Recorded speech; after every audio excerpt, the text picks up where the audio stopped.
봉독하겠습니다. 요한복음 17장입니다. 요한복음 17장 20절에서 22절 177면에 있습니다. 요한복음 17장 20절에서 22절 말씀을 우리 한 목소리로 함께 합독하겠습니다. 내가 비옵는 것은 이 사람들만 위함이 아니요 또 그들의 말로 말미암아 나를 믿는 사람들도 위함이니 아버지여 아버지께서 내 안에 내가 아버지 안에 있는 것 같이 그들도 하나가 되어 우리 안에 있게 하사 세상으로 아버지께서 나를 보내신 것을 믿게 하옵소서. 내게 주신 영광을 내가 그들에게 주었사오니 이는 우리가 하나가 된 것 같이 그들도 하나가 되게 하려 함이니이다. 아멘. 자, 요한복음 17장은 일반적으로 예수님의 대제사장적 기도라고 불러진다 했습니다. 기도는 세 부분으로 나눠집니다. 첫 번째는 1절부터 5절까지 예수님 자신을 위해서 기도하십니다. 하나님 뜻대로 십자가에서 죽고 또 그 내게 하라고 하신 그 사명을 잘 순종하고 잘 감당하게 해달라고 그래서 아버지의 영광으로 회복시켜 달라고 기도합니다. 두 번째 6절부터 19절 말씀에서 12제자들을 위한 기도의 내용입니다. 그 내용이 두 가지입니다. 세상으로부터 지켜주시고 또 보호해주시고 그 사명을 잘 감당해 달라고 기도합니다. 세 번째는 오늘 20절부터 이제 26절까지는 제자들을 통해서 앞으로 예수님을 믿게 될 사람들, 그 사람들을 위한 기도입니다. 앞으로 믿을 성도들과 교회, 그 교회를 위해서 그들과 아버지가 하나가 되게 해달라고 그렇게 기도하는 내용이 나옵니다. 그래서 오늘은 예수님의 세 번째 기도 부분을 보겠습니다. 20절 말씀을 같이 읽겠습니다. 내가 비옵는 것은 이 사람들만 위함이 아니요 또 그들의 말로 말미암아 나를 믿는 사람들도 위함이니. 아멘. 이 사람들만 위함이 아니다. 이 사람은 누굽니까? 예수님 앞에서 누구를 위해 기도했습니까? 12제자들. 예. 자, 12제자들만 위함이 아니라 그들의 말로, 제자들의 말로 예수님을 믿게 될 사람들을 위함이다 했습니다. 자, 그래서 앞으로 믿게 될 사람들. 그런데 이 기도의 내용을 자세히 보면 이것 또한 제자들을 위한 기도입니다. 제자들을 위해서 기도하는 제자들이 잘 되어야 그 제자들을 통해서 예수님 믿을 사람도 잘 되니까. 그래서 이렇게 말씀합니다. 예수님께서 이 사람들을 위함이 아니요 이렇게까지 말 안 해도 되는데 하신 이유는 앞으로 제자들을 통해 돌아올 영혼들, 이 영혼들을 깊이 있게 생각하시기 때문에 그렇습니다. 그래서 제자들이 이 영혼들을 잘 섬기고 그들에게 복음을 전하는 일들을 잘 할 수 있도록 그런 간절한 마음을 담고 있습니다. 제자들이 잘 되어야 그들을 통해 돌아올 영혼들에게 은혜가 넘치도록 임하기 때문에 그래서 제자들만 위함이 아니요 이 말씀은 제자들을 말미암아 돌아올 사람들을 위함이다. 이렇게 말씀합니다. 20절 말씀을 또 해석을 잘못하면요 21절 말씀부터 그 말씀이 헷갈리기 시작합니다. 자, 예수님께서 제자들을 위해서 기도하신 첫 번째 21절 23절 말씀에서 아버지와 내가 하나가 된 것처럼 예수님과 제자들도 성령으로 하나가 되게 해달라고 기도합니다. 또 24절부터 26절에는 제자들도 장차 영광에 참여해달라고 기도합니다. 자, 지금 요한복음 13장부터 17장까지는 우리가 오랫동안 설교를 해서 몇 달이 걸렸습니다. 그런데 하루 만에 일어난 내용이 됐죠. 13장부터 17장까지 예수님 단번에 말씀하신 겁니다. 그냥 하룻밤에 쭉 말씀하신 겁니다. 내용이 길어서 그렇게 좀 우리가 느끼지 않지만 시간으로 보면 하룻밤에 다 하신 말씀입니다. 12장 내용도요. 엊그저께 일어난 일입니다. 날짜로 보면 6월절에 예수님이 십자가에 달리시는데 그 6월절 오기 이틀 전입니다. 이틀 전. 이때 헬라인들이 예수님을 만나겠다고 찾아옵니다. 헬라인들이 예수님 만나게 찾아오니까 이 빌립이 이름이 헬라식 이름이잖아요. 빌립에게 부탁을 하고 이 빌립은 또 예수님에 가까이 잘 못하니까 가까이 안드레에게 부탁을 해서 예수님께 말씀합니다. 그러니까 헬라인 이방이니까 예수님을 만나서 그들도 예수님을 믿게 해달라고 그렇게 했는데 예수님이 그들을 만나주지 않습니다. 그러시면서 요한복음 12장 12절 말씀한다면 요한복음 12장 24절 말씀을 합니다. 하늘의 미랄이 땅에 떨어져 그대로 있으면 죽으면 많은 열매를 맺는 것입니다. 그러니까 땅에 떨어진 것이 죽지 않으면 그대로 있는데 떨어져 죽으면 많은 열매를 맺는다. 이 말씀합니다. 완전 동문서답이죠. 아니 왜 만나주지 않는다. 그 말씀 안 하시고 무슨 미랄 이야기 하시냐. 자, 이 부분에서 한 가지 깨달아야 되는 게 있습니다. 예수님은 하나님이시기 때문에 신성도 있고 하나님의 권능도 있지만 그래서 마귀가 시험할 때에 금식하고 배고픈데도 돌을 떡덩이로 만들었습니까? 안 만들었습니까? 만들지 않았습니다. 하나님 할 수 있지만 예수님 저와 여러분들에게 그런 시험 안 합니다. 걱정 안 해도 됩니다. 마귀가 여러분들에 와가지고 이 돌을 떡덩이 되게 해라. 나는 네 말을 들을 수 없어. 나는 절대로 안 하겠어. 우리 못하기 때문에 안 시킵니다. 그런데 예수님은 그 능력이 있기 때문에 그렇게 미혹했죠. 근데 예수님은 자신의 능력을 자기를 위해 사용했습니까? 일체에 사용하지 않았단 말이에요. 자기를 위해 한 일이 없습니다. 다 아버지께서 하라는 말, 아버지께서 하라는 일, 아버지께서 가라는 곳만 가셨단 말이에요. 이방인 헬라인도 왔는데 이 일도 예수님이 그냥 만나기 싫어서 이상한 말씀 하신 게 아니라 창세전부터 이방인의 구원은 예수님의 소관이 아닙니다. 이방인의 구원은 누구의 소관이라고요? 제자들의 소관이란 말이에요.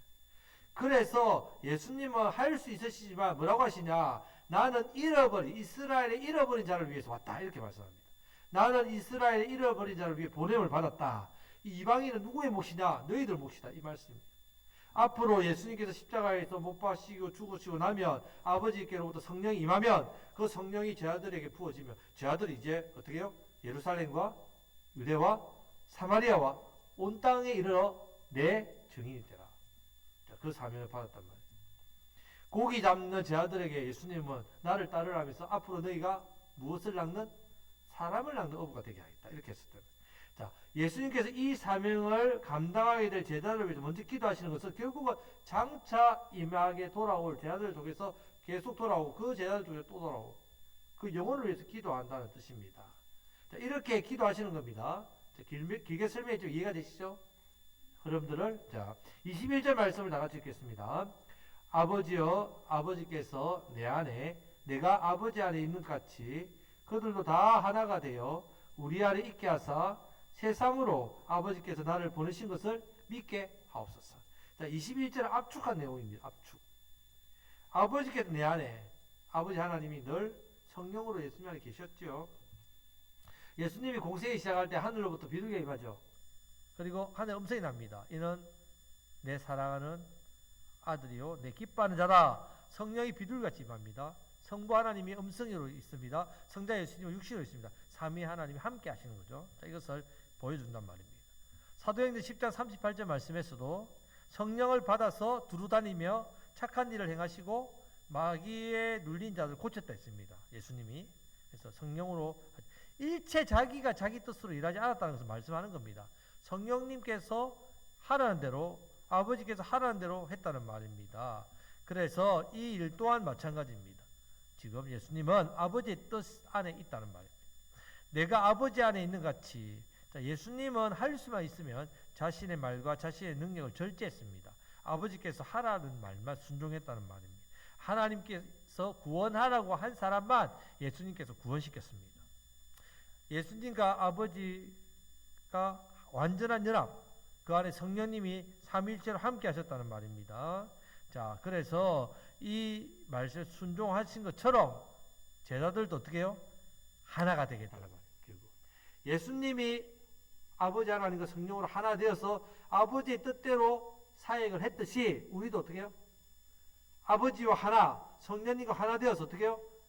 주신 사명과 아버지 뜻 그대로 순종하게 해달라는 기도입니다.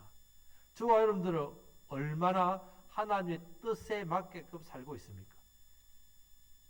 나도 생각이 있고 야망이 있고 뜻이 있잖아요. 그리고 계획이 있지 않습니까? 자, 이런 마음들 우리도 어떻게 해요? 우리 예수님께서 우리를 기도하신단 말이에요. 우리도 성령님께 어떻게 해요? 내 마음과 뜻을 맞추어서 내 뜻이 하나님 뜻이 되고 하나님 뜻이 내 뜻이 되고 그렇게 성령 하나님께서 이루시는 그것을 우리도 함께 꿈꾸며 나아가는 그런 모습이 되어야 됩니다.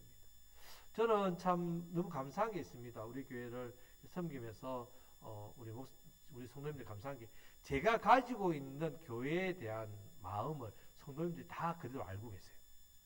어떤 교회는요, 제가 저 동기들 목사님이나 여러 목사님들하고 이렇게 교제를 하면요, 참 희한한 게요, 목사님이 하신 어떤 마음 뜻을 성도님들이 그대로 듣는데 다르게 해석해버려요. 여러분, 우리는 무슨 신앙입니까? 아이고, 우리 모이면 우리 교회는 모여서 뭡니까? 말씀 배우고 예배하고 흩어져서는요, 예, 전도하고. 여러분 딱 교회에 대한 딱 그 마음, 신앙에 대한 딱 마음이요, 딱 물어보면 바로 이렇게 딱 정확하게 같이 이야기하신다. 그게 너무 감사하고 행복합니다. 성령님 우리에게 주시는 그 뜻, 우리가 성령님의 뜻을 제대로 깨닫고 하나님 앞에 주님의 뜻이 이것입니다. 하나님과 하나 되게 하시면 감사합니다. 성령님과 하나 되게 이렇게 되기 위해서 우리를 위해서 기도하시고 있다. 이렇게. 네. 성도들, 그래서 우리는 결국 우리 안에 무엇이 있다는 말입니까? 성령님 계시고 이 성령님이 우리에게 무엇을 주셨다고요? 말씀, 복음을 주셨다는 거예요. 저와 여러분들은 복음을 가진 사람, 복음을 가진 사람. 오늘 말씀의 제목을 복음을 가진 사람이라 했습니다. 하나님은 세상을 누구를 통해 보고 계십니까, 지금? 하나님 세상을 먼저는 12제자를 통해 보고 계시고, 그래서 12제자를 신경 쓰고 있습니다. 12제자를 통해서 세상이 하나님 아버지와 아버지께서 보내신 예수님을 알게 되니까, 수많은 무리가 예수님 따랐지만 기본적으로 예수님 따를 때 수천 명, 그렇게 수만 명이 따랐지요. 오병이어 대표적인 기적이죠. 세상 무리를 좋아합니다. 무리 거기에 사람들 많이 모이면, 교회도 많이 모이면 은혜가 돼요. 막 웅장하고 그냥 앉아서 가슴이 찌릿찌릿하고 은혜가 되고, 사람이 몇 명 없으면 가슴이 답답하고 은혜도 안 되고. 그 진짜 은혜 아니죠. 네. 어떤 일도 사람들이 많이 모이면 일 잘 되네. 또 사람들이 좀 적게 모이면 일은 안 되네. 이렇게 쉽게 우리는 무리에 대해서 이렇게 판단을 한다는 말입니다. 하지만 예수님은 거기에 회복되지 않습니다. 딱 12명. 12명에 집중하셨다. 그들을 신뢰하셨고 훈련시키셨고 십자가에 죽으시기 전날 밤에도 집중적으로 지금 자들에게 말씀 주시고 교제하시고 훈련시켜 주시고 그들을 위해 뭐하고 계시다고요? 기도하고 계시단 말입니다. 결국 제자들을 통해서 아니면 세상이 구원받을 가능성이 있다 없다? 없다는 말입니다. 그래서 복음을 가진 사람이 하나님의 소망입니다. 이 곡성 땅을 변화시키고 이 곡성 땅에 은혜를 끼칠 하나님의 살아계심을 나타낼 사람은 누구라고요? 오직 복음을 가진 사람. 옆에 계신 분이에게 복음을 가진 당신이 희망입니다. 예, 저와 여러분들이 복음을 가졌다는 사실을 기억하셔야 됩니다. 오늘날에는 누구를 통해서 하나님께서 세상을 보시느냐, 누구를 통해 하나님 나라와 뜻을 이루시겠느냐 하면 바로 성령 받은 우리, 성령 받은 사람, 성령을 받아야 아버지께서 예수님과 하나 돼서 교제하듯이 우리도 하나님과 하나 돼서 교제할 수 있습니다. 교제해야만 우리를 통해서 세상에 하나님이 말씀이 전해지고 하나님이 나타내는 거죠. 그렇기 때문에 우리도 우리의 삶과 생각과 욕심을 절제해야 됩니다. 예수님처럼 하나님 말씀대로 순종해야 하고 하나님 뜻을 이루는 삶을 살아가는, 내가 복음을 가진 사람이 세상 유일한 소망이라는 것을 알아야 됩니다. 그런 우리를 위해서 예수님이 지금 하늘보다 우편에서 우리를 위해서 중보하고 계시단 말이에요. 기도. 이 기도를 하고 있단 말이에요. 지금 요한복음에서 먼저 보여주신 이유는 앞으로 우리를 위해서 기도하실 내용입니다. 결국. 우리를 위해서 왜 기도하십니까? 우리가 무엇을 가졌기 때문에? 복음을 가졌기 때문에 우리를 기도하십니다. 이 사실을 기억해야 됩니다. 오늘날도 교회 안에 많은 사람이 있습니다. 예수님께서 성도 한 사람 한 사람을 위해 중보하시지만 누구를 위해 집중적으로 중보하시겠습니까? 교회 봉사자들, 직분자들, 목사를, 일꾼을 아니죠. 누구를 위해서? 복음을 가진 사람. 네. 복음을 가지셨는가 봐야 됩니다. 그러니까 반대로 사탄은 누구를 집중적으로 공격하겠습니까? 복음을 가진 사람. 네. 사탄은 복음을 가진 사람을 어떻게든 넘어뜨리고 잡아들이고 합니다.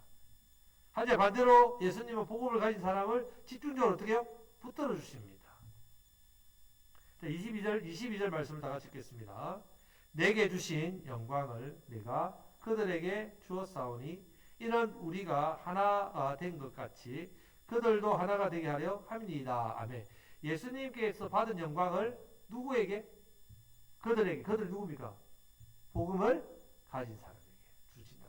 하나님의 영광 예수님이 받았습니다. 이 예수님이 하나님께 받은 영광을 누구에게 준다고요? 이제 복음을 가진 사람. 복음을 가지기 너무 중요합니다. 하나님 누구에게 하나님 말씀, 아버지 말씀을 주시겠습니까? 복음을 가진 사람에게. 그 말씀대로 이루어질 역사를 누구를 통해 일으키겠습니까?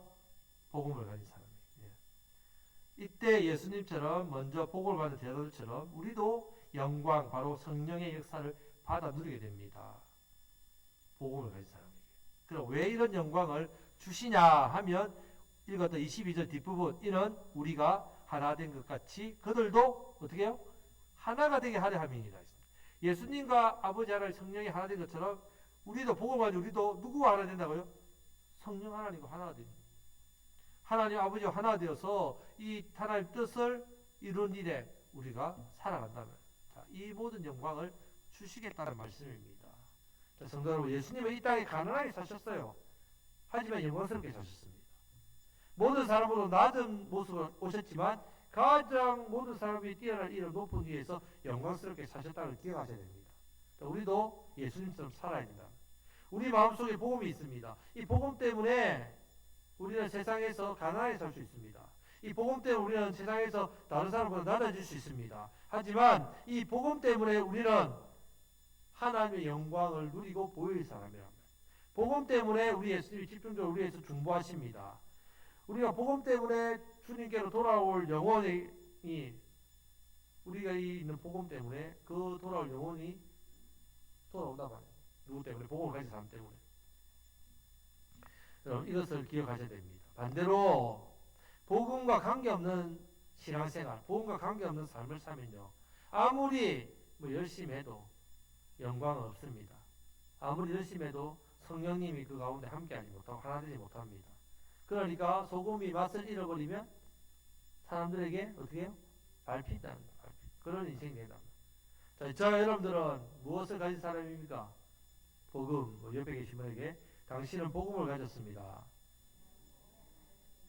자, 제자들을 통해서 우리가 복음을 받았단 말입니다. 예수님께서 제자들을 통해서 돌아올 영혼들을 바라보시면서 지금 제자들을 위해서 기도하고 계십니다. 결국은 복음을 가지고 우리를 위해서 기도하고 계시다는 거예요. 이 복음을 잘 감당하도록 하기 위해서 성령을 기름 붓듯이 부으신단 말이에요. 계속 불이 꺼지지 않도록 기름을 계속 부으신다. 말씀의 은혜와 능력을 우리에게 주십니다. 자, 이 사명을 더욱더 잘 감당하심으로 복음을 가진 우리를 통해서 하나님의 뜻이 더욱더 이루어지시기를 축복합니다. 복음을 가진 우리가 축복의 통로입니다. 유일한 소망입니다, 세상에. 여러분들이 우리 곡성당에 왜 복을 받습니까? 예, 복음을 가진 우리 때문에 복을 받는 거죠. 하나님 지켜주십니다. 왜? 복음을 가진 사람이 소중하니까. 우리를 통해서만 유일하게 죄로부터, 마귀와 저주로부터 유일하게 우리를 통해서만 구원받을 수 있으니까 복음을 가진 사람을 통해서만 구원받을 수 있습니다. 우리를 통해서 죄로 죽어가는 생명들이 죄 용서받고 놀라운 생명을 얻게 되는 이 복음을 가진 우리를 통해서만 가능합니다. 이제 여러분들 오늘 예배를 마치고 이제 세상에 나아갈 겁니다. 항상 잊지 마십시오. 나는 복음을 가진 사람이다. 나는 주 안에서 항상 기뻐하는 삶을 살아가야 될 사람이다. 복된 인생 되시기를 주님의 이름으로 축복합니다. 아멘. 이제 말씀부터 기도하겠습니다.